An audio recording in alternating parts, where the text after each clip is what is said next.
Ó, pessoal, aqui eu tenho um transistor, pessoal, um TBJ, transistor bipolar de junção, tá? E daí eu tenho a entrada dele aqui, ele precisa de uma pequena corrente de base, olha só, pessoal, na entrada, que vai fazer ele induzir, certo? E daí eu botei mais para fins de cálculo esse vídeo, pessoal. Para quê? Claro, tu vai abrir o datasheet lá do transistor, tu vai saber, né? Mas o bom é tu saber calcular, entendeu? Ó, calcular qual é o resistor, tipo, existe a necessidade de tu saber o resistor da base e do coletor. Por quê? Porque através da corrente de base tu vai controlar coletor e emissor, pessoal. Coletor é onde vai se dar a carga, entenderam? Então, como que funciona? Para mim saber a resistência da base. Qual é a resistência que eu vou precisar na base dele? Aí tu entra na fórmula, né? O que é a resistência? É a tensão elétrica dividido pela corrente. Porque uma vai na mão da uma vai na contramão da outra, por isso que divide, pessoal. A fórmula ela tem uma lógica. Ó, resistência da base é a tensão dividido pela corrente de base. Entendeu? Porque, ó, quando a tensão sobe, a corrente baixa. Quando a corrente baixa, a tensão sobe. Vocês entenderam que tem uma lógica na fórmula? A fórmula ela se adequa ao funcionamento do transistor. Então, o que acontece? Ó?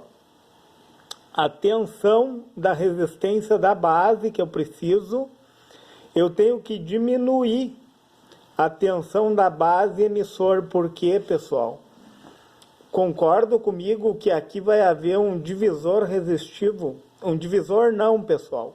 Um redutor resistivo.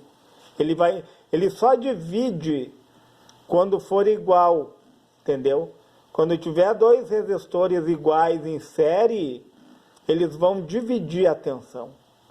Quando tiver dois resistores diferentes em série, eles vão diminuir a tensão. Concorda que vai cair uma tensão sobre esse resistor aqui e de base para emissor, eu tenho um diodo, pessoal. E esse diodo, sobre o corpo dele, ele funciona como um resistor também. Vai cair em torno de 0,6 volts. Vocês entendem isso? Então, o que eu vou fazer? Eu vou pegar a tensão da resistência de base que eu preciso, tá? A tensão da resistência de base, que vai cair sobre, menos a tensão da base emissora, a tensão que cai sobre o corpo do diodo, que tem internamente no transistor. Então, eu vou pegar, ó, a tensão que é exercida sobre a minha base. Qual é a tensão que vai cair sobre esses dois pontos? Estão ligados, pessoal, tá? Ó, a tensão de 12 volts, a tensão de 12 volts, ela vai adentrar aqui, pessoal, tá? A tensão de 12 volts. Então, se vai entrar 12 volts, eu vou ter que diminuir da tensão que vai cair sobre o meu diodo. O diodo interno do transistor. E eu vou dividir pelo quê? Pela corrente que eu preciso, pela corrente da base. Como eu já tenho a corrente do coletor, tá? A corrente do coletor eu tenho, tá?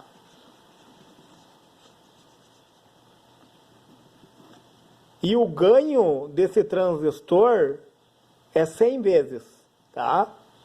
Vamos fazer que é um transistor bipolar de junção com ganho de 100 vezes, tá? Para mim saber a corrente da base, eu vou dividir a corrente do coletor por 100. Entendeu? Eu vou dividir a corrente do coletor por 100. O que é a corrente da base? Não é a corrente do coletor dividido pelo ganho? Então, corrente de base, ó, vai ser 0,05 mA. Se eu tenho 50 mA aqui e vou dividir por 100, 50 dividido por 100 dá 0,05 mA. Então, eu pegando a tensão que entra aqui na base, eu vou diminuir pela tensão que cai sobre o meu diodo e eu vou dividir pela corrente da base. Eu vou dividir pela corrente da base. Só que, pessoal, como eu tenho unidades fundamentais, ó, tá em volts, esses miliampere, eu tenho que transformar para ampere. E como que eu faço isso? Miliampere é 1000 a menos que ampere. Entendeu? Como é 1000 a menos, eu volto 3 zeros, pessoal. Entendeu? Para mim transformar para ampere, como ele é 1000 a menos que ampere, eu retorno 3 zeros, ó. Por isso que eu botei, ó, 0,005 ampere, entendeu? E vai me dar aproximadamente um resistor de 216 mil ohms, que é 216K. Entendeu, pessoal? 216K, olha só. Aproximadamente. Entenderam? De uma forma bem simples, eu descubro a resistência da base. Resistência de coletor. Da mesma forma, pessoal. Resistência é a tensão que cai dividido pela corrente no coletor. Entendeu, pessoal? Entenderam como é bem simples? É bem didático. Por que eu estou falando de ganho de HFE? Mas qual é o fundamento real dessa aula? Porque ontem eu fiz um vídeo medindo a junção do transistor, né? Eu fiz um vídeo medindo a junção e um medindo a fuga. É de suma importância. Só que também o ganho, tu tem que saber o ganho dele. Para o transistor estar íntegro, nós temos que saber o ganho. Entendeu, pessoal? No momento que eu sei que a junção está boa, que ele não tem fuga e que o ganho dele está íntegro, aí eu vou concluir que esse meu transistor está em bom funcionamento. Certo, pessoal? Se lhe ajudou esse vídeo, se inscreve no meu canal, deixa o seu gostei.